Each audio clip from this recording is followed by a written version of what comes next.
The following is a special presentation of the First Horizon Green Sports Zone. This is the Pizza Inn Brad Woolsey Show.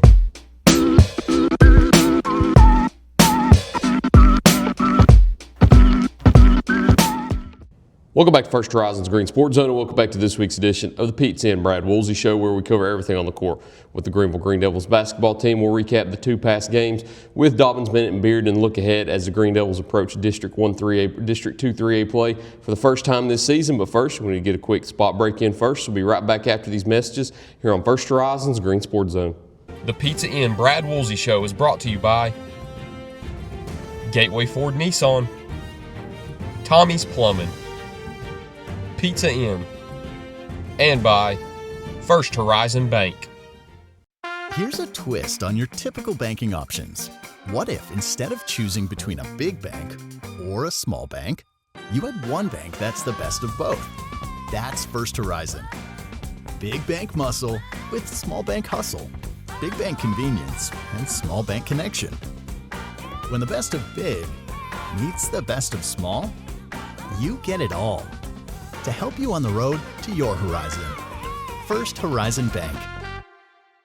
Welcome back to First Horizon's Green Sports Zone, and welcome back to this week's edition of the Pizza Inn Brad Woolsey Show, where we cover everything on the hardwood with the Greeneville Green Devils basketball team. As always, I'm joined here with head coach Brad Woolsey. Coach, how's it going today? I'm good. How are you, Tyler? I'm good too. They gave us a table today. I know it's a little different setup, so you got to adjust and adapt and just try and thrive, and what you're given. So that's what we'll do today, right? We might look a lot more professional. I think it probably will. They're not looking at my knees jumping up and down or anything like that. So I think it'll look a little better. I think it looks good. Hopefully everybody else thinks it looks good also. Yeah. But the Green Devils are looking good too. I know the scoreboard didn't reflect it in the last two games, but you're meshing together at the right time now as you approach District 2 3A play tonight. You had two games with Dobbins, Bennett, and Bearden since the last time we sat down. So take me through that pair of matchups that you had. So Friday night we had Dobbins, Bennett, and knew it was going to be a tough game.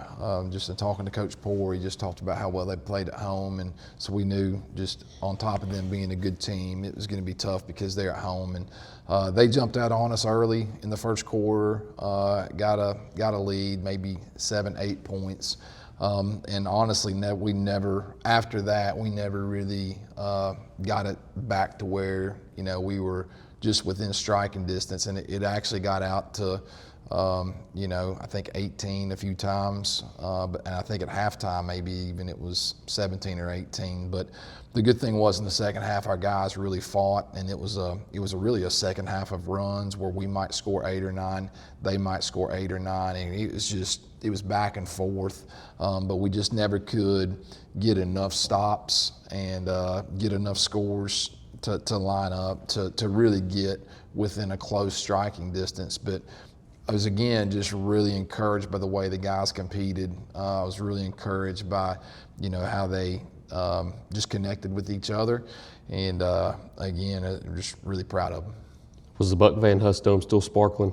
Oh, yeah, that thing's still shining. You got the laser light show and the scoreboard overhead and all that kind of stuff. So, obviously, a nice place. Probably the thing that's probably the best about it, though, at this point, it may be the concession stand. Okay. They got some barbecue nachos, so I tried to get right before the game and had some nachos and barbecue and jalapenos, and it was just right, and it was good trip. Are you a big popcorn guy?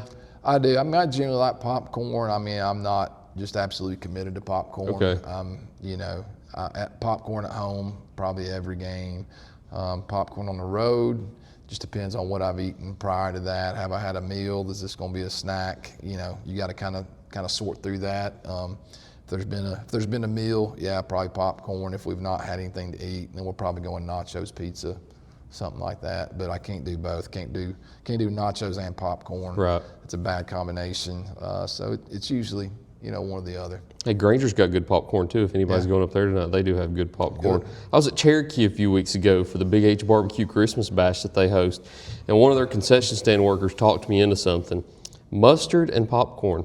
I'd never tried it, and I'm not going to knock it until I try it, but it just wasn't my taste. Yeah, Somebody talked about mustard and popcorn, and they poured some in a bowl and had me dip a piece in it. So it's a dip deal. Yeah, I wasn't a fan of it.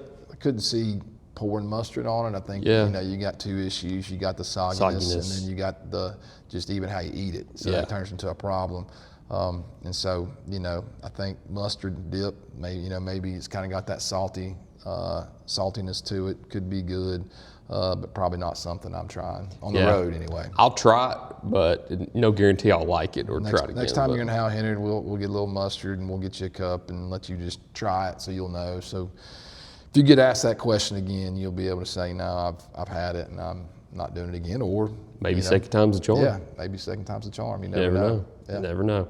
But played Bearden on Tuesday night, also one of the premier 4A teams within the state of Tennessee. They came down to Hal Henry and delivered another loss to the Green Devils. And Bearden, another tough team that we talked about being kind of excited and eager to play with a full squad. So how did you look with a full squad against the Bulldogs earlier this week?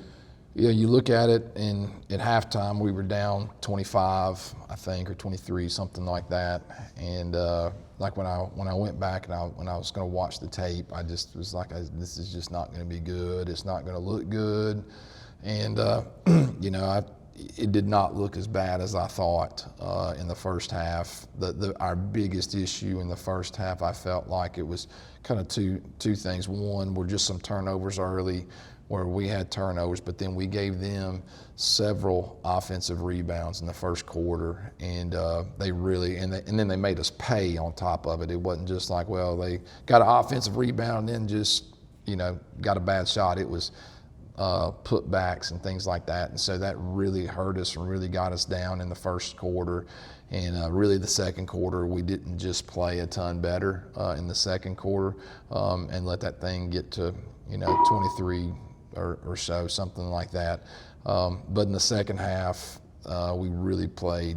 And even in the first half, if you look at how we were playing offensively, I didn't feel like we were playing bad offensively, aside from some turnovers. We weren't making shots. We're a team that, in order to be successful against really good teams, we're going to have to make threes. And I think for the game, I think we were 22%, or we were 20-something% for the three. And to beat good teams, we're going to have to shoot it better than that. But in the second half, competed again, and we would get it down to 18-17, but never really got it past that. But it ended up being 26, and so I think it was 25 at halftime, and the game ended up being 26. And so you get in those situations where you're down that much, you can fight or you can lay down, and this team has just consistently shown that what they're going to do is fight. And we had Zai had a good offensive game, got to the free throw line a lot. As a freshman, he had 24, 26 points against Bearden. And, it's kind of one of those things where if we can get everybody kind of having a good game on the same nights, we're going to have opportunity to win some good stuff. But that just hadn't seemed to happen for us yet. Bearden's got good popcorn too. Do they? I like their popcorn. Who are some of your favorite schools to get popcorn from, outside of Greeneville themselves, of course? Yeah, Greeneville's pretty good. Sometimes it depends on the coaches in charge that night. Sometimes it can be a little too salty, but we're going to sell more drinks, so that's a negative, positive type deal. But that's good. Usually, and I'll be honest, usually the more rural the school, I feel like the popcorn is higher quality. It's better. And so that's kind of the way, I feel like city popcorn is not as good. I feel like the popcorn definitely improves. And I don't know if it's because they care more or what, but I feel like they got really good popcorn in more rural areas. I think my favorite so far through my 4.5 years of working in athletics is Unicoi County.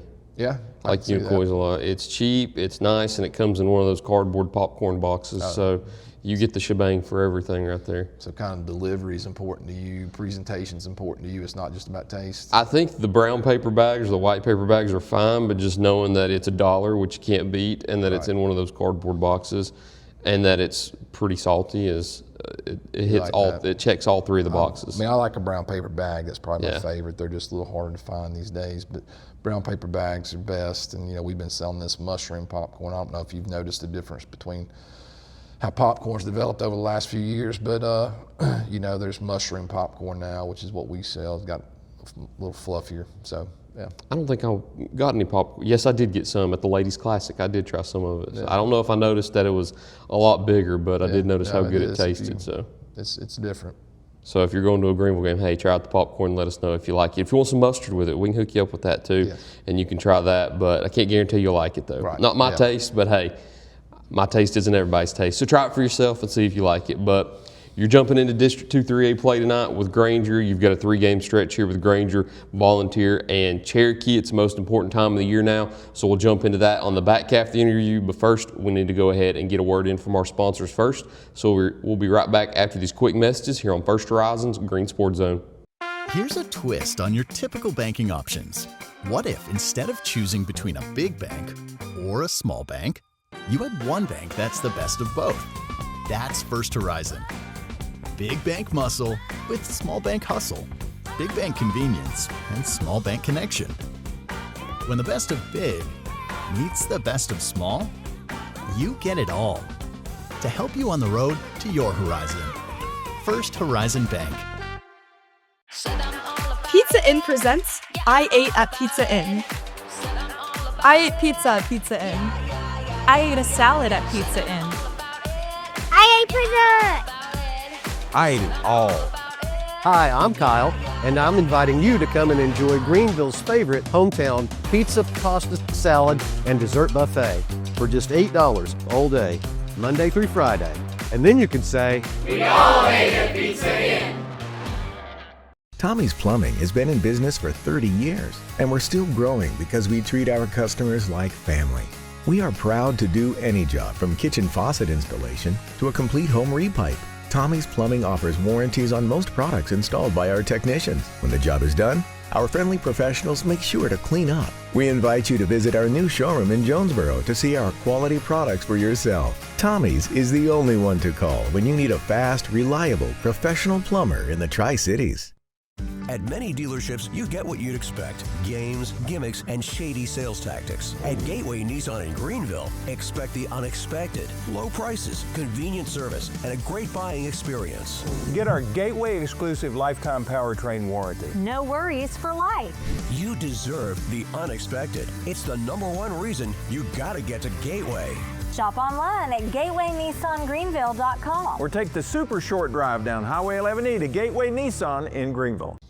Welcome back to First Horizons Green Sports Zone, and welcome back to this week's edition of the Pizza and Brad Woolsey Show, where we cover everything on the hardwood with the Greeneville Green Devils basketball team. As always, I'm joined here with head coach Brad Woolsey. So you got Grainger tonight, the first District 2A 3A game of the year, or District 2 3A game, not 2A 3A. But how excited are you to finally jump into district play tonight with the Grizzlies? Yeah, no, we're excited to be at this point. It's so much later than it used to be. You know, you used to jump into district play in December at some point, and now, you know, it's 2 weeks, 3 weeks almost into January. So it's definitely a lot different. But it's good to get into it because, you know, this is kind of the point in the year where you're really starting to you're always playing for something. You're always playing for each other. So that never changes. You're always playing for your teammates. You're always playing for your school, the name on the front of your jersey. But, you know, at the same time, this is kind of the time of year where you're actually playing for something that you win. And you can win tournaments and things like that early. But in terms of like the stuff that you really are going to focus on coming into the year, this is when that really starts. Then you've got Grainger tonight. Give us a preview of what you expect whenever you go up to Rutledge and play the Grizzlies tonight. Well, I think one of the first things you'll see is just a good crowd. You know, it's always a good crowd there, so there'll be. I feel like there'll be a lot of energy in the building tonight. You know, as far as how they play similar. They offensively they're a little different in some of the actions that they try to run.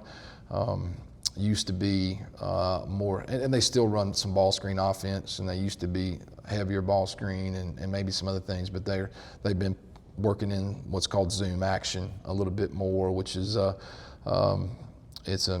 forward has the ball and there's a down screen by a guard on another guard and then into a handoff or the cutter rejects. So they've been working some of that stuff in a little bit more this year. So offensively, they do look a little bit different than they have the last couple of years. They've got a good kid inside. He's a junior, number 23. He's a kid that handles the ball pretty well on the outside.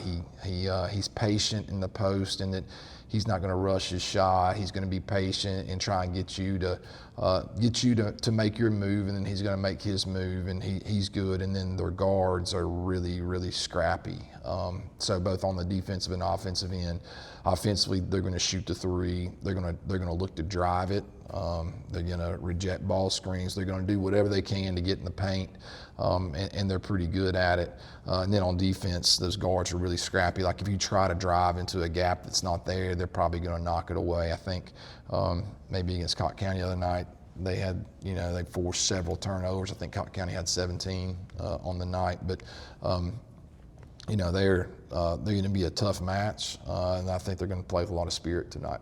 Grainger's another one of those schools I try to speak kindly of every time I get the chance. And they've got a cool gym. Yeah. The paintings that they have up there, I don't know who did those, if it was a class or if it was somebody that came in there and painted it for them that they paid. But they did a wonderful job with the gym presentation up there at that place. Yeah, no, it's a good place, and again, good people. We love Coach Wolfenbarger, and lots, not just players, but coaches. We've got friendships with players on the girls' side, just with my daughter, and so I feel like it used to be with Grainger more of a heated rivalry. Yeah, and it's not less heated, but I think there's just more collegiality, I guess you'd say, between us, and it's the way that it's supposed to be, and so it's a good trip for us. Again, getting to go see good people, getting to compete in a good environment, and like you said, their gym looks really good, and so yeah, it's hopefully it'll be a good trip tonight. Hal Henry's gym looks pretty good too. You won't get into there until Tuesday again, right, whenever you take on Volunteer, but you'll host your first district game of the year whenever the Falcons come in. I know Grainger's at the front of your mind right now, and they're your sole focus as you tip off against them tonight. But give me a short little preview on Volunteer on Tuesday. Volunteer, I really, I don't even know if I've seen any film on them yet. I've got film, but don't know that I've actually sat down. Actually, I'm pretty sure I haven't watched any film on them, but I do know kind of what they have. They've got some transfers. They've got the biggest, most important transfer for them is a 6'6" kid that I think came off the bench last year at DB, but he transferred to Volunteer and has really turned into a good scorer. He can shoot it. He shoots the three. He penetrates. He can post up. His name's Jeremiah Jones, and he's a really good player. And then they've got some returning guards that are also good shooters. And so when you put in good guards with good post play, you're generally going to play a team that's pretty tough. And I think when you look at their record this year, I think they're maybe 13-7 this year.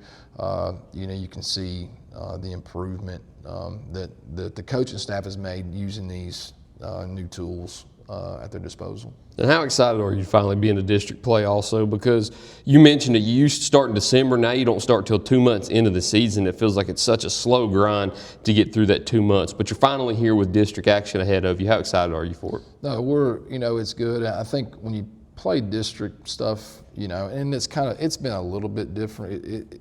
There's a little bit of change within districts, but the district stuff are just the people that They're the people that, you go to meetings with, so there are those relationships there. So that's always a good part, just seeing the people's, but then also just the competition part of it is also really good. And I think our guys will be excited to have the opportunity to really kind of start. The process has been going, but kind of just step into a new part of the process for this year, which is conference district play. And we previewed Grainger, previewed Volunteer. Cherokee will be the next, but we'll talk about it next week. That'll be the back end of this 3-game stretch right here. But if you've got the opportunity, and if you're watching this before the game tonight, travel up to Rutledge and watch the Green Devils as they tip off with Grainger after the girls' game roughly around 8 o'clock. And then on Tuesday, you've got Volunteer here at home in Greeneville at Hal Henry Gymnasium. So pop out and show up and watch the Green Devils play against the Falcons on Tuesday night. My coach, unless there's anything else you've got to add, I believe that's all we got. That's got it. Who you got in the national title game Monday night? Well, I was talking to a kid in my ecology class this morning, and he asked me that question. I said, Indiana, I feel like is a better team. They're the better team, but I feel like they're probably due for just kind of a bad game, and not that, but it's just they've blown people out the last few games, and it could be that they're coached well enough that that's just not going to happen, and their kids are good enough that's not going to happen. So I'll say this: as far as a pick go, I'm still picking Indiana, but I think it's going to be close. I do too.